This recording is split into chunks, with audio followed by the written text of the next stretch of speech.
Assalomu alaykum. Osiyo fasadniy plitka ishqibozlari. Mana Osiyo fasadniy plitkalarni ko'rib o'tamiz. Har xil turlari bor. Mana mramor ko'rinishdagisi.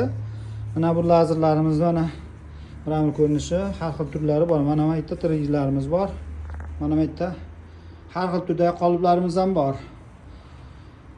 Mana bizga Sirdaryo viloyatidan Alijon ukamiz kelgan. Mana xudo xolasa mana qoliplarimizdan olib ketishyapti. Sirdaryoda ham fasadniy plitkalar ishlab chiqariladi.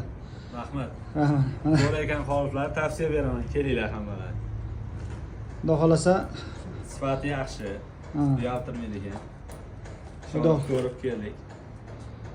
Kimga bu fasadniy plitkalar kerak bo'lsa, O'zbekiston bo'yicha kelishgan narxlarda mana plitkalarimiz har xil turlari bor. Kelishgan narxlarda jo'natib beraveramiz. Aloqaga chiqarasizlar. Kelib o'rganib ketishlari mumkin. Shu biznes yo'lga qo'yaman deganlar, kelib o'rganib ketishlari mumkin. Yotoqlar bor. Bizim manzil Farg'ona viloyati, Bag'dod tumani. Pastda nomer qoldiramiz, aloqaga chiqarasizlar.